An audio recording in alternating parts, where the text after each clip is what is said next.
बिहार में महागठबंधन के दलों के बीच सीटों के बंटवारे का मामला दिलचस्प मोड़ पर पहुंच गया है। जदयू ने साफ कह दिया है कि अब अपनी जीती हुई 16 सीटें नहीं छोड़ेगा।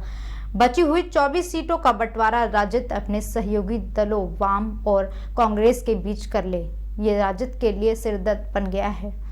आपको बता दें, वाम दलों ने 9 सीटों की मांग कर दी है, तो वहीं कांग्रेस 10 सीटों की सूची लेकर खड़ी है। अगर सहयोगी दलों की मांगे मान ली जाए तो राजद के लिए सिर्फ 5 सीटें बचेगी।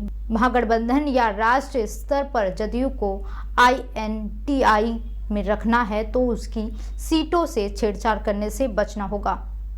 सीटों की मांग और आपूर्ति के बीच बड़ी खाई को देखकर ही जदयू ने इस प्रक्रिया से स्वयं को अलग कर लिया है। 2019 के लोकसभा चुनाव में आरा और बेगूसराय में वाम दलों को दूसरा स्थान मिला था। अन्य सीटों पर वाम उम्मीदवार तीसरे चौथे नंबर पर थे।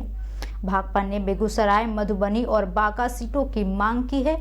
बांका अभी जदयू के पास है। पिछले चुनाव में भाकपा यहां से चुनाव नहीं लड़ी थी।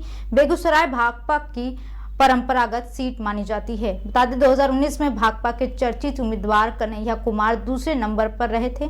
माले की सूचना में शामिल कटिहार और जहानाबाद ऐसी सीटें हैं जो इस समय जदयू के पास है और उन पर राजद कांग्रेस की भी नजर है। माकपा के किसी सीट पर जीतने की स्थिति नहीं है, फिर भी सांकेतिक रूप से कुछ सीटों पर चुनाव लड़ना चाहती है। वाम दलों का इतिहास बताता है कि मनमाफी सीटें ना मिलने की स्थिति में गठबंधन के बाद भी दोस्ताना मुकाबला के नाम पर कई सीटों पर उम्मीदवार दे देते हैं। पिछले चुनाव में भी राजद ने आरा की सीट भाकपा माले के लिए छोड़ दी थी, फिर भी सिवान में उसने राजद के विरुद्ध अपना उम्मीदवार दे दिया था। ऐसी ही तमाम खबरों के लिए देखते रहे पब्लिक एशिया न्यूज।